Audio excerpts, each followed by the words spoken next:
All right, everyone. Good morning. Good morning. So it's good to see everyone today. Let's go over our agenda real fast. So we're going to do a speech Padlet. Then we're just do a quick overview.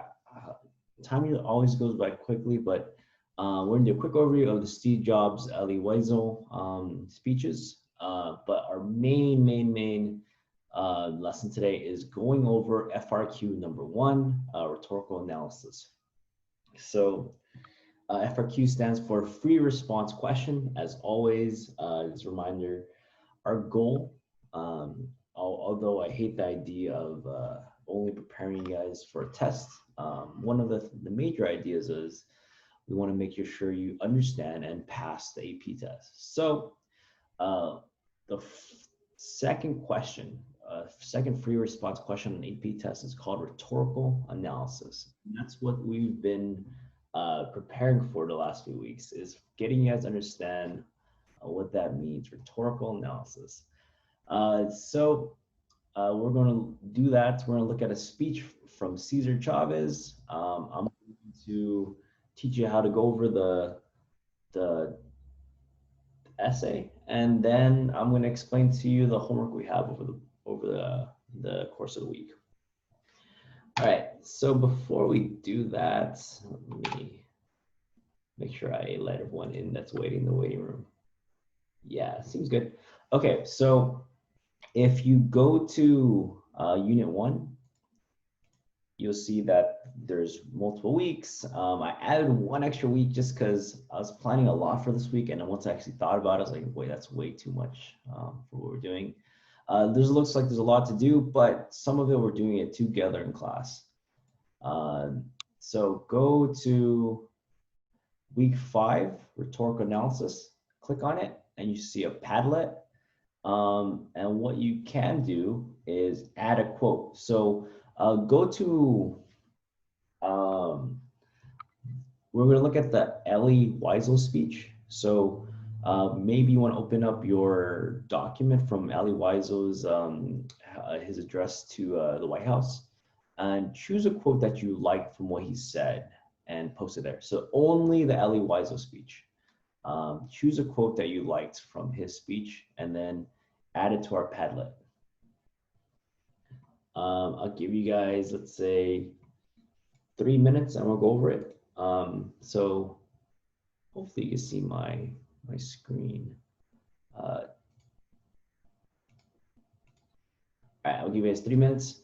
Choose a quote from Elie Wiesel's speech and just copy and paste it or type it in there.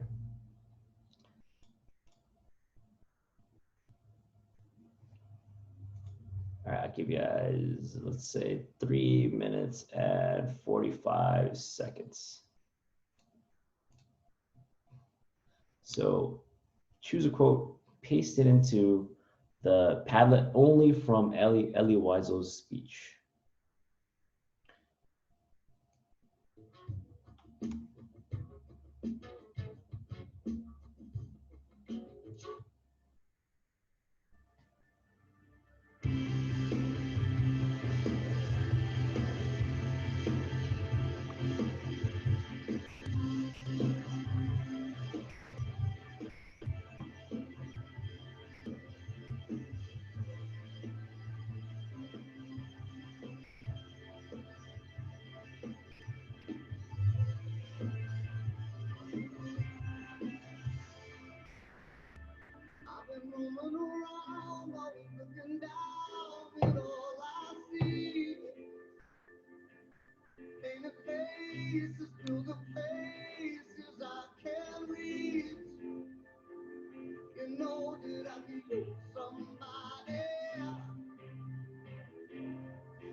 All right, another minute. So if you haven't already, make sure you put a quote on there.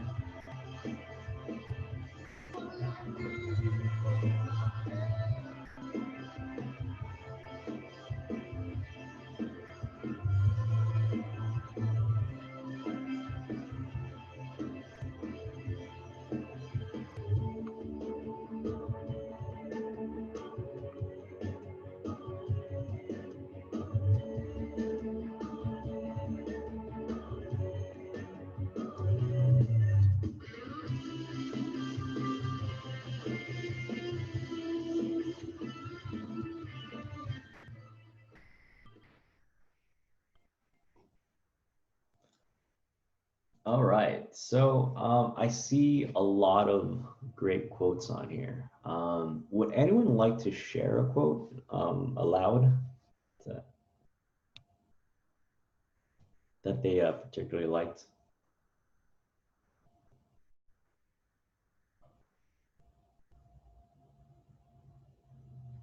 Um, how about, I'll go, Mr. Ta. who said that? I don't know. Flex. Okay, cool. Yeah, go ahead. So I put man can live far from God, not outside God. God is wherever we are, even in suffering. So what does that mean to you? Why did you choose that one? Why did you like that one? Because I mean, as my family, well, I come from a religious family, so it's true. God is always with us everywhere we go. So it really stood out to me when he said that. Okay, awesome. Thank you for sharing that. Anyone else want to share a quote? Can I go? Yeah, Brianna. What I put was that society was composed of three simple categories: the killers, the victims, and the bystanders. And what it basically means to me is that problems in society are inevitable. So you can either choose to target people, be targeted, or you could just stand by and watch what's happening and not do anything about it. Yeah, definitely. And that really hits on the purpose of his speech, the perils of indifference. So perils, it means it's a synonym for dangers. The dangers of indifference. Indifference is the act of not caring, right? When you have, or you could care, but you don't take action. Let's do one more. Any other quotes that stood out to you? I mean, I see a lot on here, and they're great. Anyone want to share one quote? I can share. Yeah, go ahead. Um, the quote I chose is that it is so much easier to look away from victims. It is so much easier to avoid. Oh wait, yeah. It is so much easier to avoid such rude interruptions to our work, our dreams, our hopes. It is, after all, awkward, troublesome to be involved in another person's pain and despair. Yeah, definitely. So I see someone posted like the full quote of that, and I'm just gonna read the whole thing. But thank you for sharing that. That's a good one. Of course, indifference can be tempting, more than that, seductive. It is so much easier to look away from victims. It is so much easier to avoid such rude interruptions to our work, our dreams, our hopes. It is, after all, awkward, troublesome to be involved in another person's pain and despair. Yet for a person who is indifferent, his or her neighbor are of no consequence. So it's kind of crazy. So when Ali Wise was talking about this, he was discussing the Holocaust and how, for years, the concentration camps started in the late 1930s, right? But the U.S. didn't um, intervene until much after that. So the world knew what was happening, or they had heard suspicions. You can actually find articles from the 1930s and 1940s about suspicion about what the Germans and the Nazis were doing in the concentration camps. Now, when you think about it, it's kind of strange because we aren't unaware. That's a poor way to say it. We are completely aware of what's happening in what's in our world. We know that people are locked up in cages, immigrants and people from South America. We know that police brutality is happening and people are dying every day. We know that climate change and global warming is happening, but it's so much easier for us to flip on something on Netflix or scroll through our social media page than to actually stop and try to change things, right? So I believe this this speech speaks louder now than even when it was spoken in 1990 and what it was spoken about, which was 1940s. All right, so uh, we have other things to look at. So I'm not completely going to this one, but excellent speech. The goal of it is to look at rhetoric and how people are using it to convince people, to persuade people to do something. All right, so now that we have posted quotes from the Elie Wiesel speech, I'm going to give you guys the same amount of time, 3 minutes, 45 seconds. Post a quote from the Steve Jobs speech, and that was spoken, I believe, at Stanford University back in 2005. So at the time period, Steve Jobs, he was the CEO of Apple, people that make your iPhone and iPads, and Pixar Animation Studios. You don't know that before Disney owned Pixar, Apple owned Pixar. All right, so go ahead, put up a quote from Steve Jobs' speech, and we'll resume again in 3 minutes and 45 seconds.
All right, so you had some time to post some quotes from Steve Jobs' speech. I know people, you guys were tasked with either choosing one of them for your assignments this week. Were there any quotes you guys liked from this speech? Anyone like to share a speech, a quote?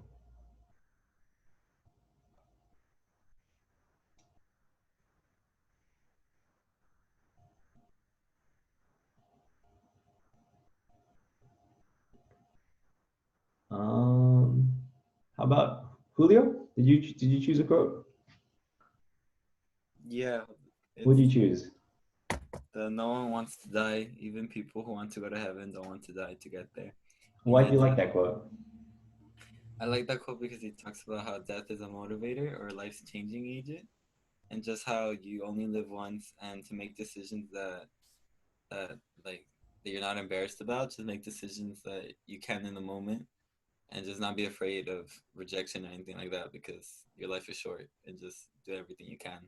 Yeah, cool. Yeah, definitely. I mean, yeah, excellent summary of that. We definitely have to live our life, not be afraid of the moment. Let's go one more. How about I got you, mister. Mark? Yes, thank you, Mark. All star. What would you choose? I chose, it was all romantic. I didn't have a dorm room, so I slept on the floor in my friend's room. I returned Coke bottles for 5 cents deposit to buy food with, and I would walk the 7 miles across town every Sunday night to get one good meal a week at the Hare Krishna temple. I loved it, and much of what I stumbled into following my curiosity and intuition turned out to be priceless later on. So I chose that one because like from the beginning it really stuck out to me how he one his parents put him up for adoption so he could have graduated parents. But then I saw this quote and it just hits because a lot of kids, a lot of people have to actually do that. Get bottles, find bottles, turn them in, and hopefully by the end of the week have enough for a really good meal. And then for Steve Jobs to turn all that, remain positive, and then turn it all into Apple later, become a CEO or the owner of it. It just really stuck out to me. Yeah, definitely. Yeah, definitely. That's a good one. I see someone else put another quote: "Your time is limited, so don't waste it living someone else's life." One I really liked at the very end, he ends with "Stay hungry, stay foolish." It kind of speaks a lot because I think people get too complacent. Complacent means you get too comfortable, and when you get comfortable, you don't keep striving for something better. All right, awesome. So that took a little longer. If we were in person, that would be a lot shorter experiment, but I like this Padlet thing. It's cool. People are able to choose colors and stuff, which is awesome. All right, let's move on to what we're going to do today. So we're going to learn something called rhetorical analysis. But before we even start doing that, what we're going to do is look at a document together. So if you look at week 5, I have an annotation document. This is a document we're going to look at as a team. So um, click on it, and it should make a copy for you. And we're going to look at this document together. This is from the 2015 AP exam. Just as I don't know how it's going to work this year because everything's online and it was different last year. But in a normal year, there would be 55 multiple choice questions and 3 essays you have to write for the AP test. There's a synthesis essay, which is they give you 8 sources and you have to write 1 essay arguing aside. There's essay number 2 is rhetorical analysis, which is this. They give you a speech and we have to explain the rhetoric of it. And the third one is argument. So I love to spend the most time on this one because it's the strangest one. And I call it the strangest one because it's different than what you're used to. Okay, so what we're gonna do is two parts to its annotation. And first, once again, you're going to go to week 5, click on the annotation. Cesar Chavez should make a copy for you. For these 3 assignments, everything related to Cesar Chavez, we're going to do it in class together right now, and you're going to submit it today. And then the other documents are homework assignments. So you should have the Cesar Chavez assignment, and let me see if anyone is having trouble with that. I don't see anyone in the chat, so it seems okay. All right, so you have a document that looks like this. What we're gonna do is first we're gonna break out to breakout rooms a few times, and that's usually I like to have you guys look at it as a team. You guys annotate together, have a conversation about it. Sometimes when you're annotating yourself, I don't know if that's ethos or logos or pathos or whatever, right? So I'm going to put you guys into breakout rooms of about 3 to 4 people. And in your breakout rooms, I want you to do this annotation assignment together. So as a team, try to figure it out. All right, so let me set those breakout rooms up. Mr. Talk, can like one of us share our screen so like in the breakout room so we can see like what we're doing? Yeah, definitely. I'm not sure how it looks in your breakout room. Are you guys allowed to share your screen in the breakout room? Yeah, I'm pretty sure we are. Yeah, okay, perfect. So I set it up so there are about 4 to 5 people per breakout room. When you get there, I'm gonna give you guys 15 minutes. It sounds, I'm not sure if that's a lot of time or a little time, but it sounds reasonable. On the actual test, when they give you these essays, 3 essays, they give you 2 hours to do 3 essays. So on average, you have to be able to write an essay in 40 minutes. So in that 40 minutes time period, you have to be able to read, figure out your argument, and write an essay. So I think 10 to 15 minutes is a good amount of time. So when you guys get into your breakout rooms right now, you're gonna have 15 minutes, and inside those rooms, you're going to, share your, I think Yamlik said it.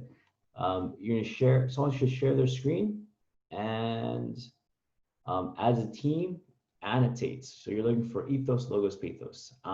There are hundreds of different rhetorical strategies you look for, but in this early stages, we're just gonna look for the rhetorical appeals, the ethos, logos, and pathos. Do you have any questions before we send you guys off? Okay, I think everyone's good. I'm just gonna repeat it real fast one more time. You're gonna be in breakout rooms, there's 4 or 5 people. Choose one person to share the screen. As a team, you're gonna annotate. When we come back, we'll annotate together, and then we'll do the other assignments. All right, I'll see you guys back in 15 minutes.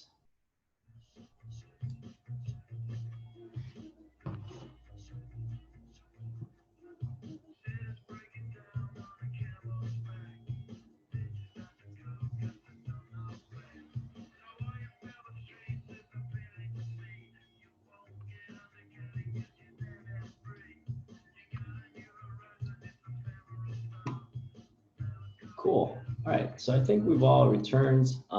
If you weren't able to get everything, or weren't able to completely go through the whole document, that's fine. We'll go over it together right now. All right, so this is from the 2015 FRQs, the rhetorical analysis. So question 2 is rhetorical analysis, and what that means is our goal is to analyze the rhetoric.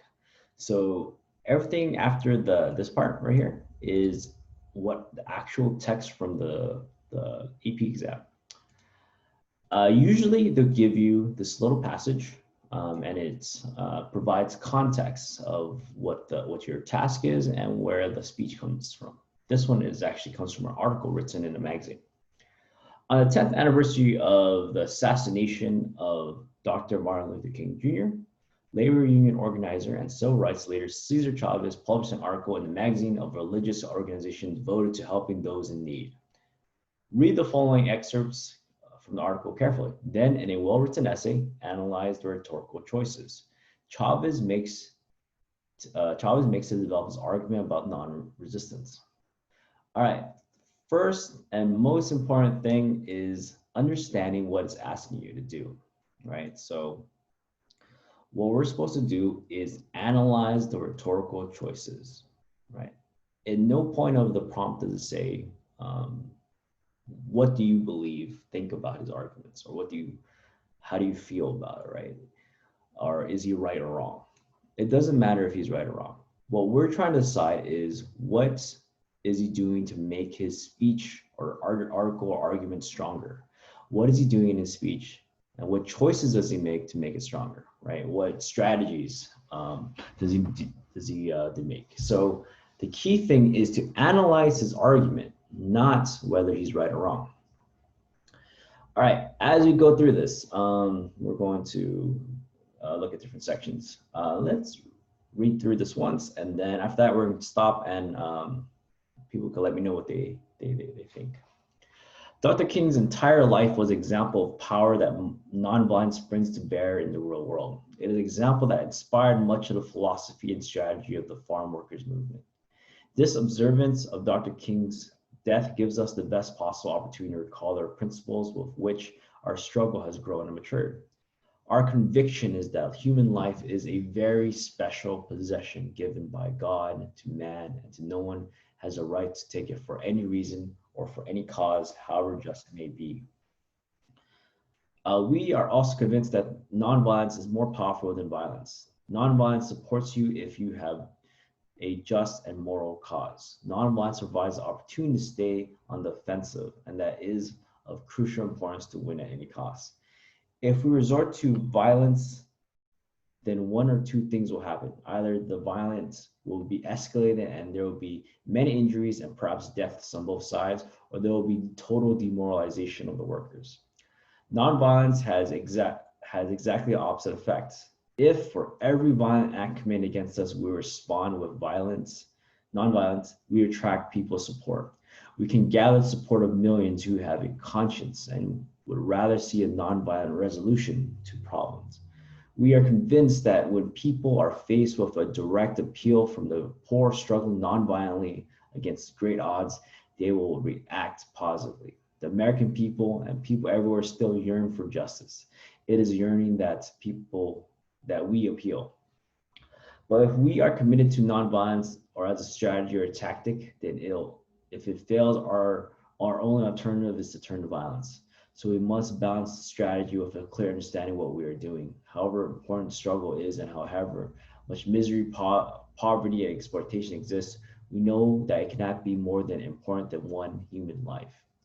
We work on the theory that men and women who are truly concerned about people are nonviolent by nature. These people become violent when the deep concern they have for people is frustrated and when they are faced with seemingly insurmountable odds.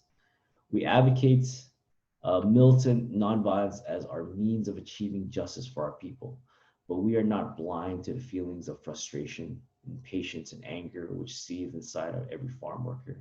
The burdens of generation of poverty and powerlessness lie heavily in the fields of America. If we fail, there are those who will see violence as a shortcut to change. It is precisely to overcome these frustrations that we have involved masses of people in their own struggle throughout the movement. Freedom is the best experience through participation and self-determination, and free men and women instinctively prefer democratic change to any other means. Thus, demonstrations and marches, strikes, and boycotts are not only weapons against the growers, but are a way of avoiding the senseless violence that brings no honor to any class or community. The boycott, as Gandhi taught, is the most nearly perfect instrument of non-violent change, allowing masses of people to participate actively in a cause. When victory comes through violence, it is a victory with strings attached. If we beat the growers at the expense of violence, victory would come at the expense of injury and perhaps death. Such a thing would have tremendous impact on us. We would lose regard for human life. or human beings, then the struggle would become a mechanical thing. When you lose your sense of life and justice, you lose your strength. The greater the oppression, the more leverage nonviolence holds. Violence does not work in the long run, and if it is temporarily successful, it replaces one violence form for a power of another just as violent. People suffer from violence.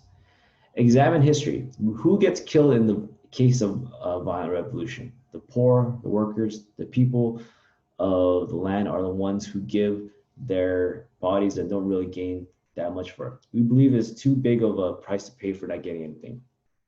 Those who espouse violence exploit people. To call men to arms with many promises to ask them to give up their lives for a cause and then not produce for them afterwards is the most vicious type of oppression.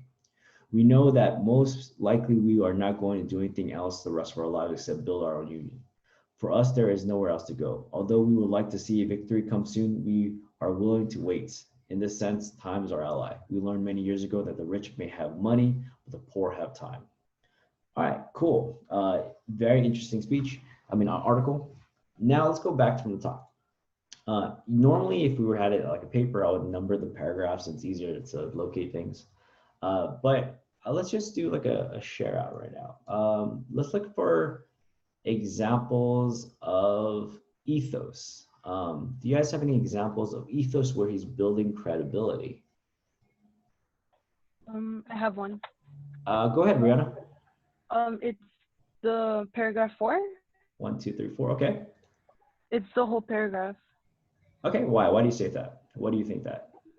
I put there is an ethos appeal as responding to violence with nonviolence is ethical when fighting for rights and adds credibility to the yearning for justice. Okay. Okay. I could go with that. So a lot of times we could definitely go for different modes. Can you say that one more time? Why do you think that's ethos? Because responding to violence with nonviolence is ethical when fighting for rights. 1, 2. You said paragraph 4, right? Yes. If ethos, ethical. Kind of. So remember, for ethos, our goal is to find credibility. How does the speaker or writer build their own credibility? How do they use other people's words, or how do they build their own why you should listen to them? So it's not necessarily what's ethical, but how do they build their own believability, if that makes sense. So we'll go back to that one after. Does anyone have any other examples of ethos? I think I have one. In paragraph 6, the sentence that says, however important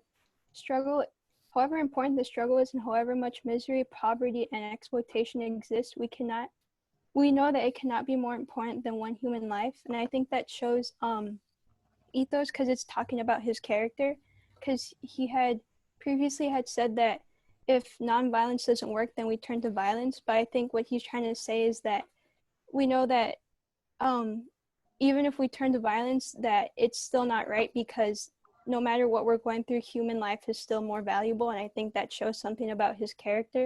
And it's bringing to their movement saying, like, we just want a peaceful way of solving things. So it's like having people like understanding where he's coming from.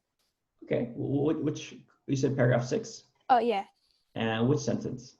The sentence that starts with however important the struggle is. Okay. How important? Okay, yeah, I'm willing to accept that. That could definitely fit into other categories too. But I guess, can you explain that one more time just so I could write it down? Yeah. So what he's saying here, it's talking about his character, and I believe it establishes a sense of like credibility, because he's telling them that like these are our values right here, and that like we understand what we're going through, but we cannot put humans' lives in danger, and we want to preserve that. Interesting. So, I didn't consider it like that. That's, yeah, okay, I'll take that. Let's highlight that too. Make sure we have that. All right, so Let me go back to the other paragraph. Okay, definitely if you want to go to, I think it was Brianna's example, then 4, if you want to fit the same category, you can. Yeah, that works out too.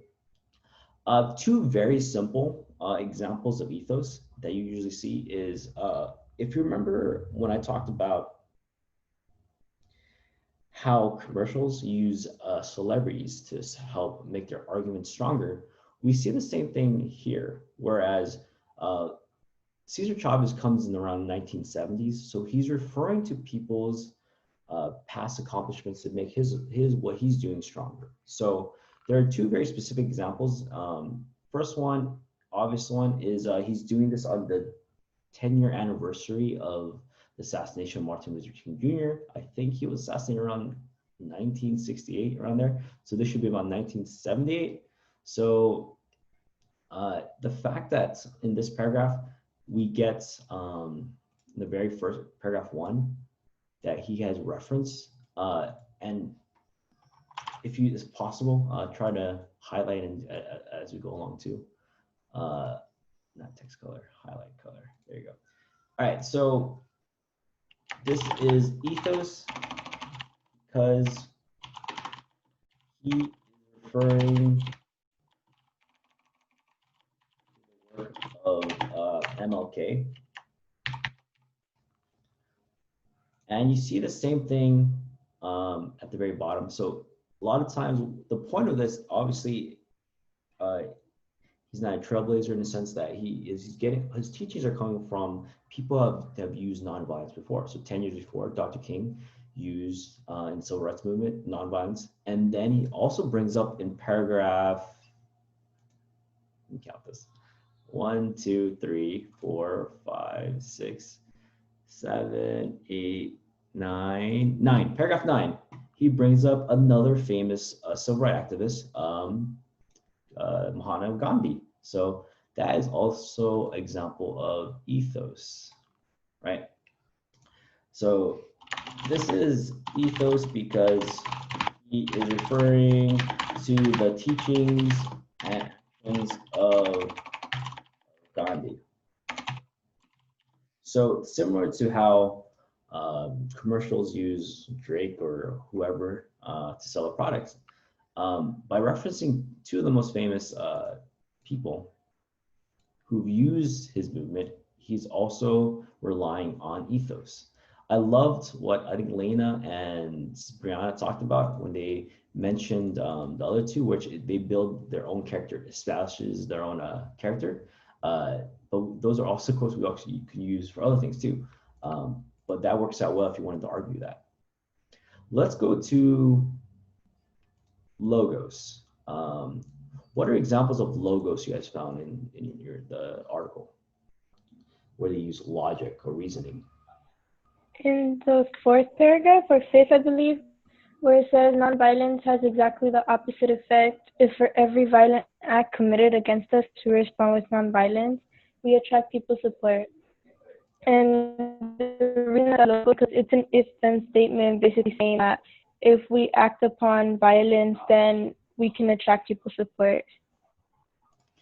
All right. So nonviolence has the exact opposite effect. Yeah, that is definitely reasoning. He's trying to explain to people that if you're violent, it doesn't get people to your support. So this is logos because he's arguing that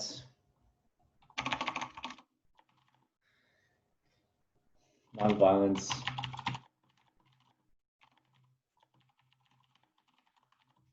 all right, cool. Definitely, well, actually, that's a topic we're gonna get into a lot our next unit, when we kind of analyze the Black Lives Matters movement, because we have a mixture of peaceful protests and violence that occurred within the last few months. All right, what are other examples of logos you found in the article? I found another one. Okay, I can't see who's talking, but yeah, go ahead. It's on paragraph 10. Paragraph 10. 1, 2, 3, 4, 5, 6, 7, 8, 9, 10. This one? Oh no, it's the one after he talks about Gandhi. The one that talks about what? Gandhi. Oh yeah, okay. What do you find? Um, it says if we beat the growers at the expense of violence, victory would come at the expense of injury and perhaps death. I think this is logos because he's he's showing like reasoning and he's saying how if you use violence to gain victory, there's going to be consequences to it, which could be like people's death. Okay.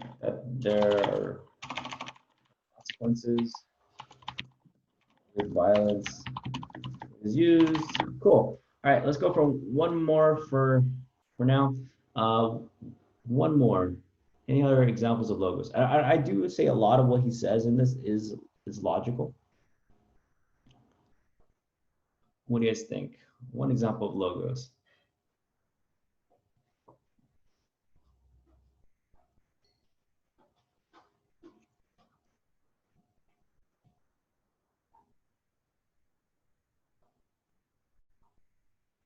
I have one. All right, Julio, help us out. It's the paragraph where the one with Gandhi. Yeah. Yeah, but it's thus demonstrations and marches, strikes and boycotts are not the only weapons against the growers, but wait. Yeah, but a way of avoiding the senseless violence that brings no honor to any class or community. And I said that's logos because he lists everything that they can do for a democratic change. And also he talks about how he he uses Gandhi's movement as like their success to display how they can also have success. Does that make sense? Yeah, so he's excited. Yeah, not only does it can apply, and remember, there's like thin lines between ethos, logos, and pathos because of how you can argue and explain it. But yeah, definitely, he uses saying, look, this is my reasoning. Those people who are successful, our demonstration of strikes can be successful too. Yeah, that definitely could be logic because he talks about past successes, using the nonviolence as a weapon. Cool. All right, so let's move on. I mean, there's a lot of things we could look at, but let's look at maybe an example of pathos. What are some examples of emotion you guys saw?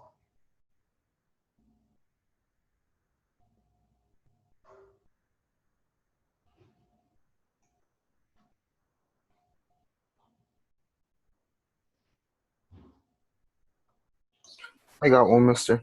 All right, Mark, help us out. So it's on paragraph 4. Okay. I highlighted the whole thing because he uses like violence and what violence ends up resorting to, which could be injuries or perhaps death.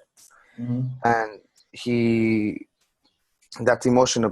That's like pathos because he gets the emotion of the feeling that like people are going to die if we keep resorting to violence.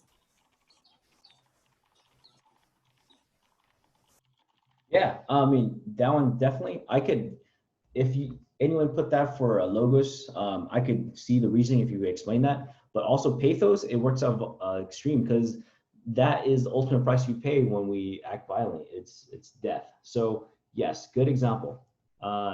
Let's go one more. Anyone else have one more pathos that we can look at?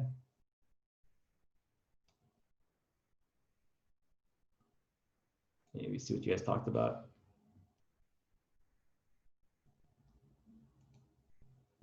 One more.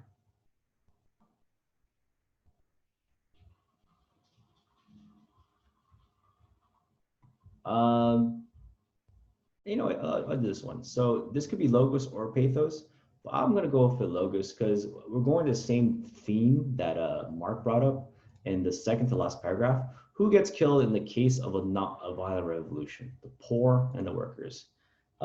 This is trying to appeal to someone's emotion, explaining that their deaths are possible. So we're going in violence. we're on the same idea of death, right? Of how the poor and the workers are going to die if they commit violent acts. All right, so here is our general annotation. Now let's look at, we have two more documents to look at. So click on this one where it says, did I include it? Where is it? Right here, Space Cat Cesar Chavez. And open it. So open this, Space Cat Cesar Chavez. And we're going to quickly go through this together. So I'll give you a minute to get that opened. If you open it already, you could submit your Cesar Chavez annotation now, or at least by the end of the day, and you just get credit for, I'm not gonna like look into it deeply, you get credit for just kind of following along and doing the class assignment and the group assignment. So make sure you submit it, the rhetorical analysis through the way we normally submit it, and then open up the Space Cat for Cesar Chavez.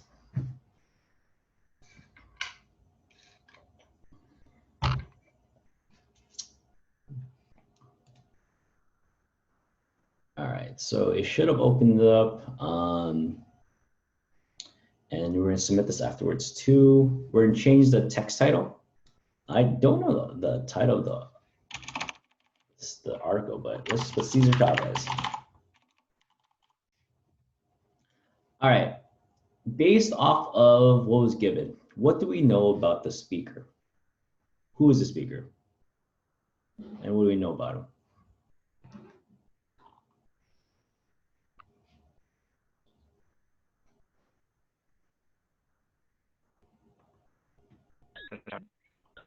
Huh?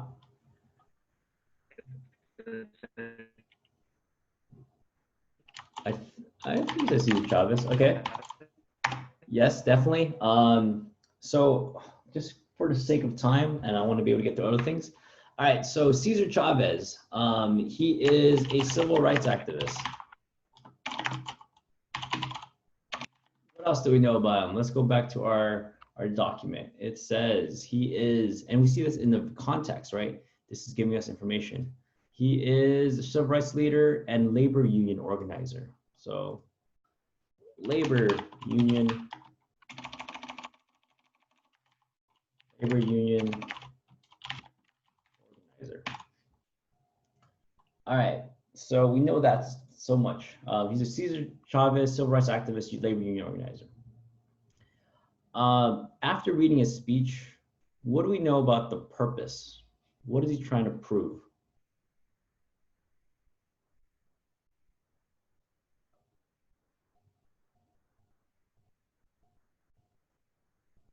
Let's go, Lena, what do you think? What do you think his purpose is? I think his purpose is to show that they should have nonviolent movements to like whatever they're to advocate for like the workers' rights and things like that. And yeah. Advocate for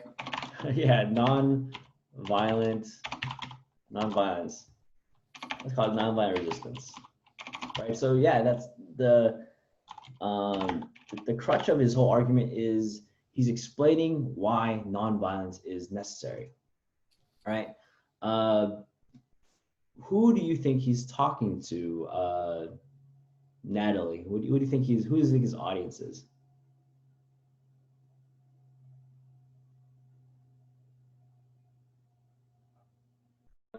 Those who follow him and are keeping track of his work and also trying to be set free of all. Say that one more time, a little louder. Those who follow him and those who are trying to be set free from all the labor that they have to do. Okay, so the people who are in his union that follow him, he is explaining it. Also to explain it to the American people, because he's explaining it explain speaking to the readers of the magazine, yada yada, right? So just okay. Context. Context is usually refers to the background information, and usually, and if you look at the first paragraph that's given, the one that has explaining your assignment and stuff, they give you the context of this. So it is the 10th anniversary of MLK's death, of MLK's assassination. This is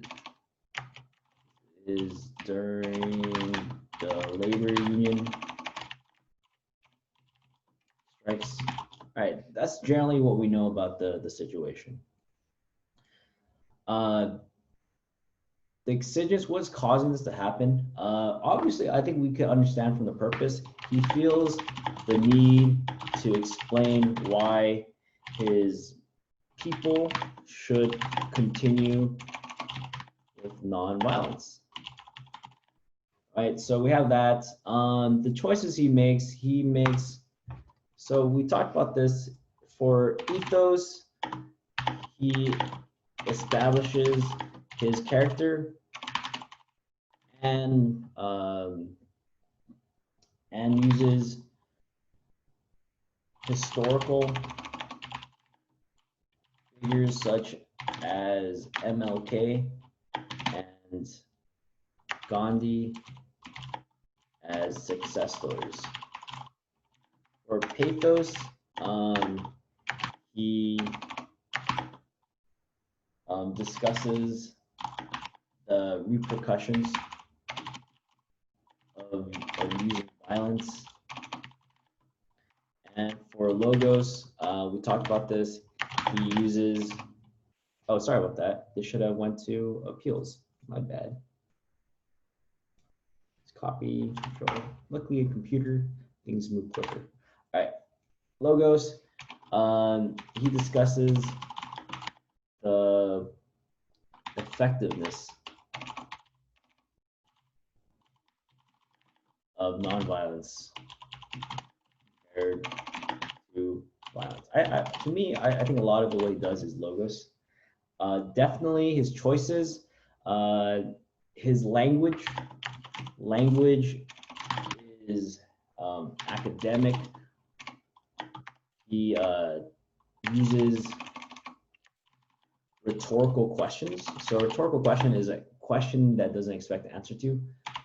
He does it specifically in paragraph, the second to last paragraph, where he says, "Who gets killed in the nonviolent revolution?" The point he doesn't expect people to answer that. He just expects you to understand that, ask that question to yourself, because the right answer is, yeah, the poor and the workers. And his tone. Let's go. Velka, can you explain what you think his tone is, if you were describing words? He's trying to inspire them. Trying to inspire, and definitely he's being realistic. He's explaining that what's going to happen if people use violence. They're going to die. They're not going to listen to us. Trying to inspire. Definitely very logical. I think he goes through and explains the reasons for it. So definitely what I want you guys to do is a little more full, but that's enough for what we need to do for right now. All right, so it's a little bigger. All right, let's quickly. So our speaker was Cesar Chavez, civil rights activist, labor union organizer. His purpose is to advocate for nonviolent resistance, and his audience and yada yada. There's some stuff here. What I need you to do, actually, I'm gonna split the screen. Hold up, let me fix this so you see everything on my screen.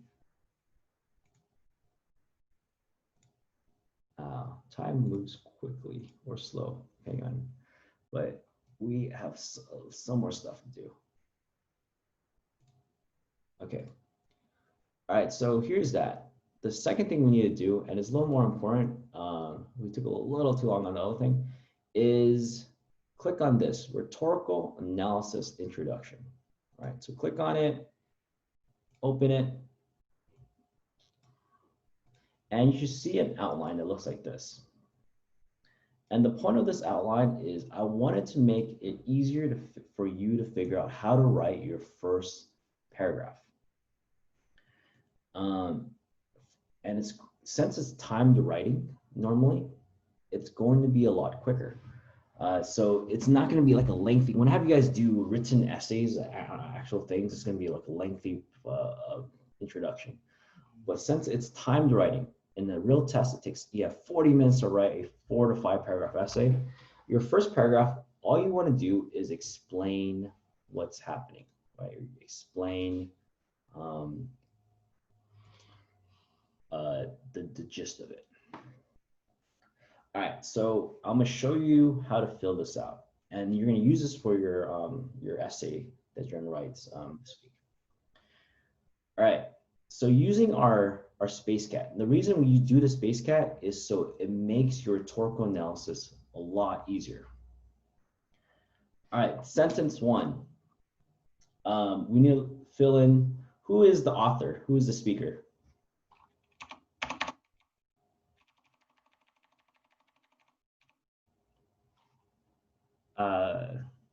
It should be, it'd be easier if I just respond. Cesar Chavez, right? Cesar Chavez. And then, and you could type like this, but I hate leaving the lines. I kind of delete it. All right, so you have this document, Rhetorical Analysis Introduction, and we fill it out using our information from our space cat. So on the bottom part, you see I give you what you should put there, and it makes things go by really quickly. All right, Cesar Chavez, description of author. He is, and in the future, if you want to just print this paper out and write on it when we do the pre-work, you can. Civil rights leader and labor union organizer. So Cesar Chavez, civil rights leader and labor union organizer, in his, so I don't need her, his article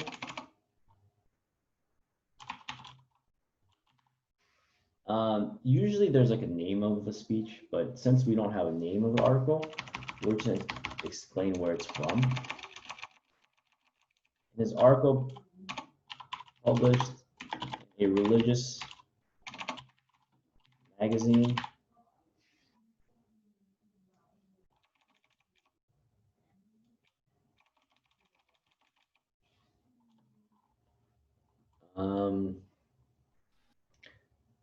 if I had a little more room, I would write in during the 10th anniversary of MLK's death.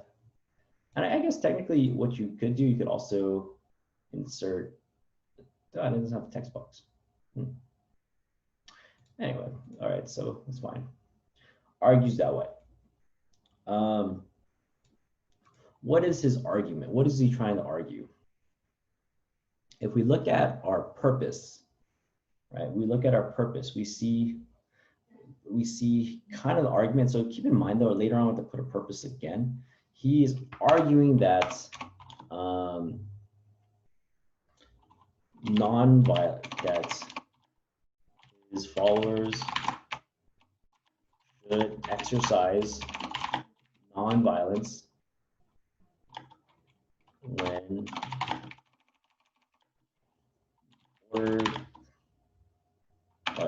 no violence to achieve their goals, right? So I'm just I'm going through this and typing things in. After the first sentence, so literally I just typed in everything I had from the space cat. Cesar Chavez, civil rights leader, in his article published in Religious Magazine, argues that his followers should exercise nonviolence to achieve their goals, right? It sounds good, and all I really did was fill in the blank. After the first time around, what I need you to do is refer to the speaker by their last name. That's just a proper way to say it. So After that, Chavez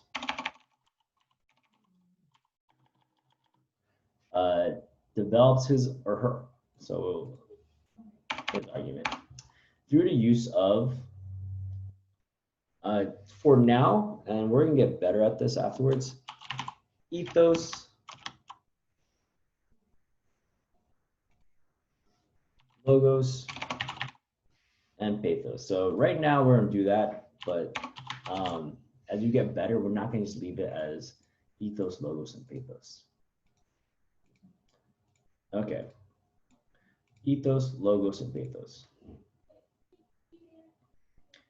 And then if we go to our appeals, because in the second sentence, we want to explain what type of strategies they're using. And I asked you to find 3 strategies. As of right now, the only 3 strategies we really studied are appeals and tone. So if you could talk about tone too, if you want. So instead of pathos, you could say, and inspiring tone, right? So same thing.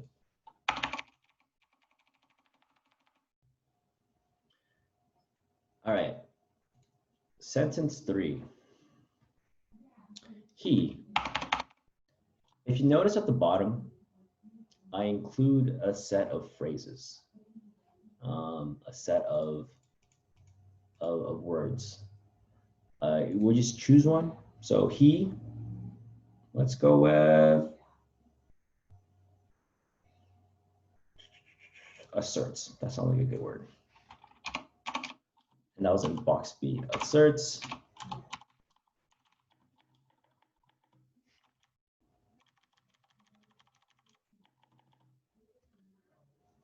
He asserts that, and in this column, it asks for what was the purpose of the speech. So the first one, it should be slightly different. It's what is his argument. I should have clarified that, but his purpose of his speech, and we'll go back to it. He asserts that nonviolence should be the main vehicle for change, order to what? What was his goal? He says that we should use nonviolence in order to what? And a lot of his arguments is to attract more followers, sympathizers, as well as achieve our goals, right? Something like that, or his goals. So in sentence 3, all we needed to do was choose a verb, and then fill in this in order statement. He asserts that nonviolence, and what I filled in was this, that nonviolence should be the main vehicle for change in order to attract more followers and sympathize as well as achieve his goals. And then the last sentence, we discuss audience. Chavez, and we'll choose another verb. Maybe a different one. Argues to an audience of, and we look at our SpaceCat document, and let's see where the A is, audience of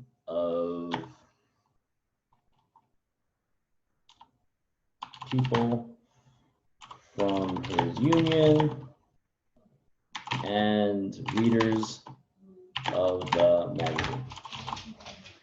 All right. That seems confusing through Word document. It's a lot easier when we have it on paper. But the key thing here is the point of the SpaceCat is for us to be able to adequately complete this rhetorical analysis outline. And in the very first paragraph of your rhetorical analysis should just be like this, just this 4 sentences. It sounds short, but in timed writing, our goal is to get the gist of it. We're not going to spend a lot of time explaining a lot of things. What we need to know is who the speaker is, what the argument is, what the purpose is, and what are they doing to prove the argument? If you look at sentence 2, it's essentially our thesis, because we're saying that he's trying to prove this goal through these 3 strategies, right? Ethos, logos, and you could choose either pathos or their tone. Whenever you mention their tone, though, you have to have like a verb or adjective. So far, we've only had 4 different strategies. We know the 3 appeals, ethos, pathos, and logos, and we know tone. We'll get more later on. If we look at this from the very beginning, this is how it reads. Cesar Chavez, civil rights leader and labor union organizer, in his article published in a religious magazine, argues that his followers should exercise nonviolence to achieve their goals. Chavez develops his argument through the use of ethos, logos, and pathos, or inspiring tone. He asserts that nonviolence should be the main vehicle for change in order to attract more followers and sympathizers, as well as achieve his goals. Chavez argues to an audience of people from his union and readers of the magazine. It is short, concise, and gets to the point.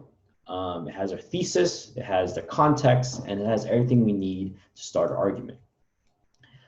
Our body paragraphs are going to be made up of everything in sentence 2. So our first body paragraph, paragraph 2, is going to be ethos. Our second body paragraph is going to be logos. Our third body paragraph is going to be pathos, or tone, whichever you chose. All right, before I move on to your homework, how do you guys feel? Do you guys understand what's happening?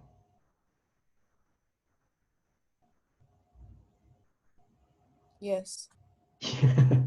Very, all right, so that was all practice.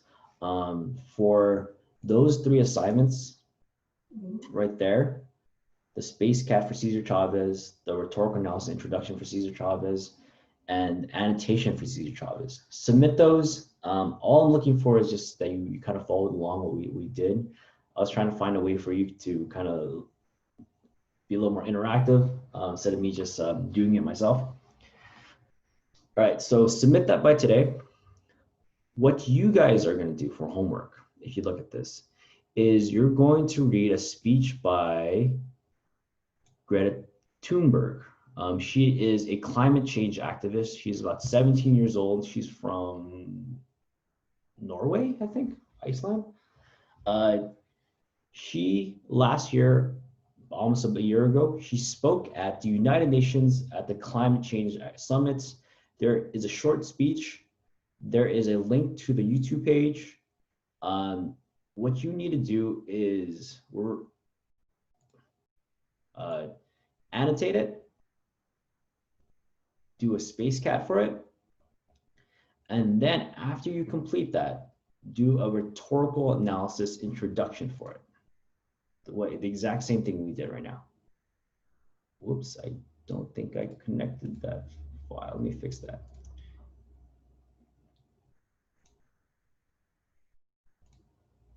Sorry, let me do this so I don't forget.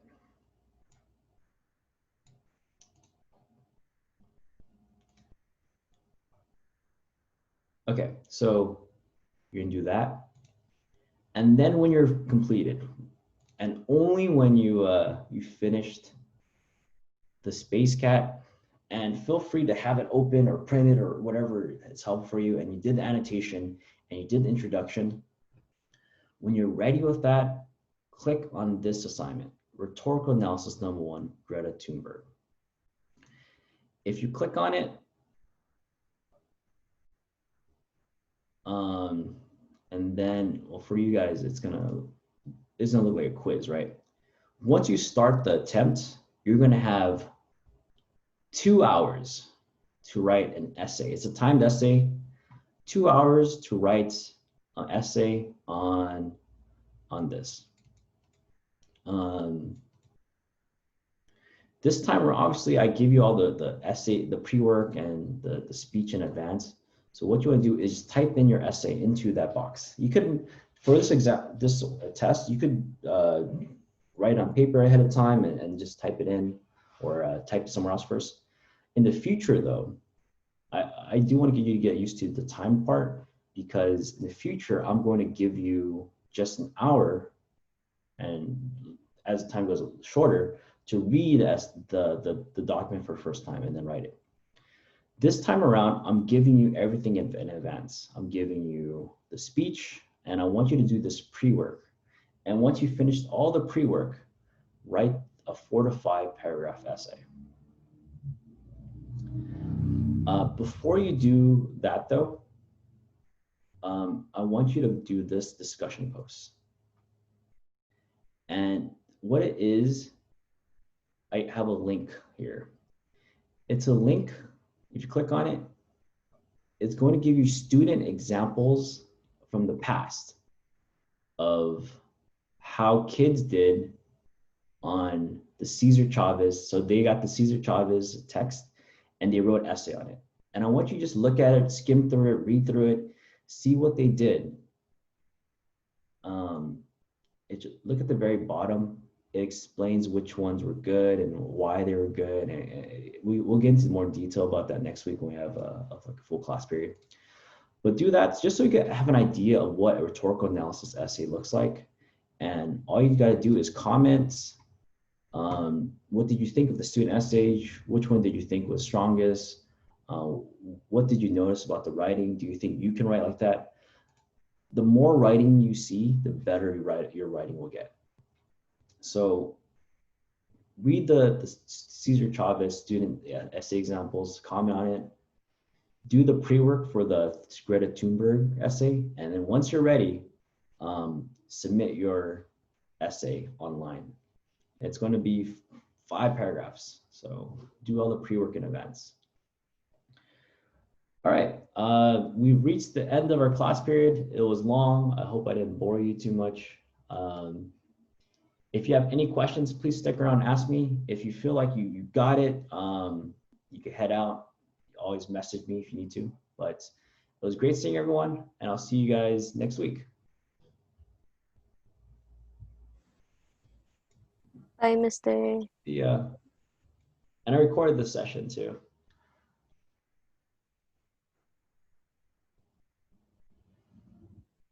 Wait, Mister, the paragraphs are going to be about ethos, pathos, and logos? Yeah, they are. The body paragraphs are going to be about that. Okay, thank you. Mister, do we submit the Cesar Chavez introduction outline today? Yeah, try to do that by today. Okay, and can we use the same outline for the Greta Thunberg essay? Yeah, definitely. Okay, cool. Thanks, Mister. Bye, have a good day. You too.